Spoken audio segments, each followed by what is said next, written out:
the Maine work ethic. It's a proud tradition, but our economy is changing rapidly.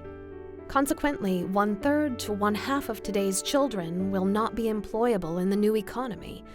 In response, business leaders have embraced a new direction for their companies and communities. We are a cross-section of Maine businesses and employers. We think it's very important for your business that you understand why we're reaching out to you at this critical time. Well, we have over 5,000 of the very best ship designers and builders here at Bath Iron Works, building some of the most complex surface combatants in the world. And people like this gentleman here, one of our ship fitters, represents a terrific amount of skill and experience and pride in what they do. And it's really what makes Bath Iron Works as successful as it is, as competitive as it is, and the ability to do this incredibly difficult work. And I'm concerned that as our young people are developing, they're not going to be as skilled and experienced and as capable as our current employee base. Gould Health Systems is a healthcare management company that does information technology. And the reason that we've grown, we've doubled in size, is because the strength of our teams working together and having the talent pool in Maine that's ready to work, ready to understand the specifics of our business, has started to be more of a challenge for me. We're a legacy firm. We're looking for long-term employees. We're starting to be concerned about what we're going to have as a workforce to select from. We are not producing what we need for our workforce for today and for the future, because roughly 1/3 of our population over the age of 25 has any form of college degree. And the jobs that are available now and to the future will require that at least 2/3 of our workforce has some form of degree. If we want to bring students into college so that they can successfully enter and complete their college education, I've learned we have to start a lot earlier. There are two things that have really impressed me about early brain development. The first is how early on it happens and how much is happening at that time. It's really just extraordinary. Like a house, our brains are wired in a bottom-up sequence of neurons that grow rapidly into synaptic networks. We now know that most of the baby's brain develops in the first 3 years, laying the foundation for higher cognitive functions. One of the really exciting ideas or understandings we now have about an infant and young child's interaction with their environment is that they are constantly seeking more information about it, feedback about it, and we call it serve and return. When adults respond in directed, meaningful ways to the baby reaching out, this serve and return interaction accelerates the growth of the synapses, and this becomes a fundamental paradigm for emotional and intellectual development, the basic architecture of the brain, creating confidence and an orientation for success. And these connections grow stronger the more they are used.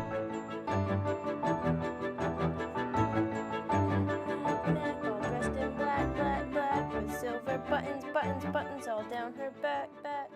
So a simple example of it, a child is looking at a book, interacting in a positive way.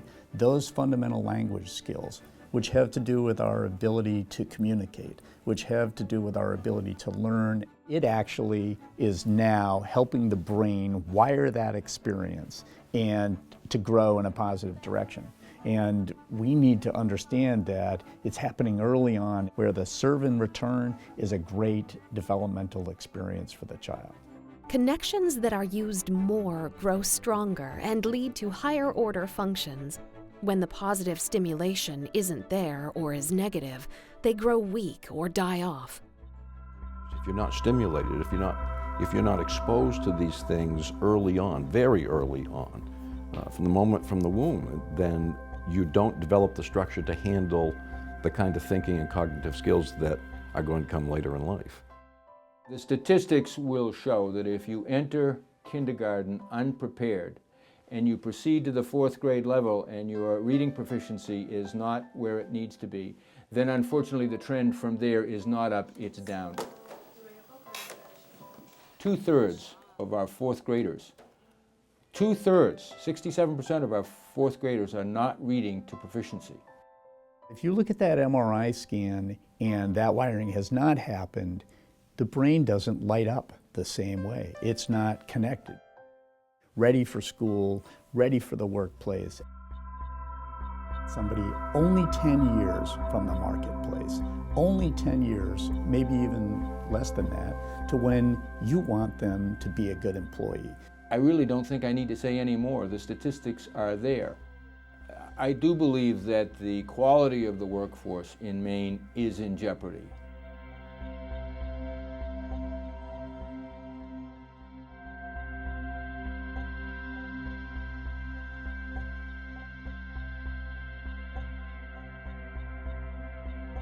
When I see some graduation rates that are in the 30 percentile for some of these urban schools, wow, what's going on with that 70%? And what's happening? Scared? Yeah, absolutely, because 20 years comes.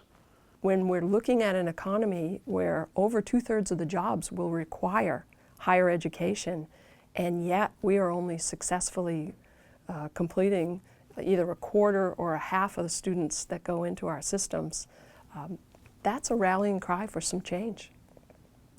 When children experience lack of stimulation or neglect, or when they are impacted by the wrong kind of stimulation, like poverty, broken families, drug and alcohol-addicted family members, domestic violence, child abuse, any of these adverse childhood experiences, or ACEs, can become a toxic stress that weakens neural development from birth through crucial phases of early neural development. And these neural deficits, now built into the foundation, increasingly account for poor educational performance, leading to poor job performance.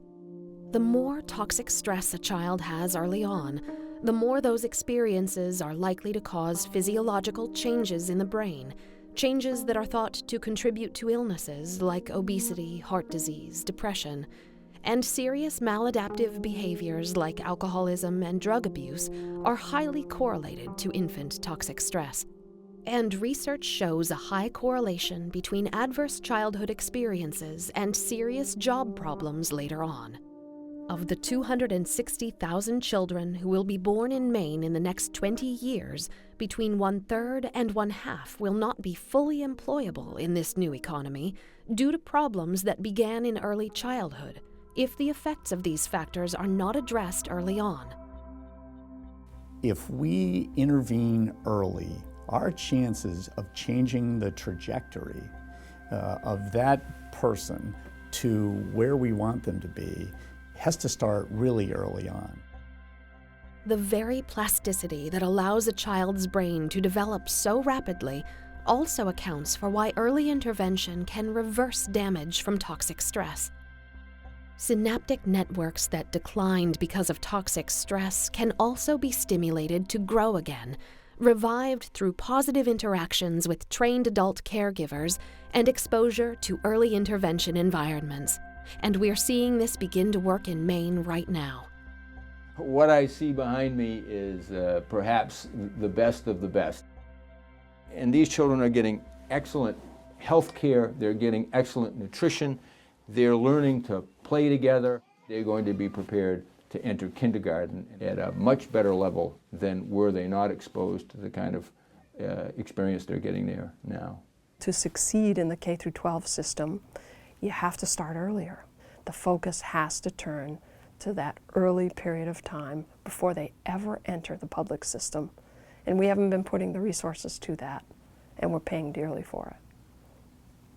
If we like the results that we're getting now in terms of economic production, gross state product growth, unemployment levels where they are, we should keep doing what we're doing. If we want to see a more prosperous Maine, we need to pay careful attention to early childhood issues. We know that we're going to have to convince our fellow business people And not only in terms of investing, participating in this, but having them understand the value that they're going to get from this. You know, clearly it's an investment issue from the standpoint of trying to develop future people that can be our quality employees, but it goes beyond that. We're interested in the success of the state of Maine. Our goal is educating our business leaders and policymakers to get behind a paradigm change that supports early intervention in a sustainable way that's right for Maine. This includes the following initiatives: training all our early childhood caregivers in the best practices for the kind of serve and return brain stimulation activities you saw earlier. Parent education to get young families onto the right track, like early reading and positive interaction. Support policies that shift education resources to early childhood. Educate the business community about the importance of early intervention for the future of their businesses. If you're a business person who's thinking 20 years from now, as my business grows, I want to have a great local workforce, invest in childhood development. The return on investment, the bang for your buck just doesn't get any better than investing in infants and the infant brain and helping it go right in its wiring and growth process and helping prevent it from going wrong. Just doesn't get any better than that.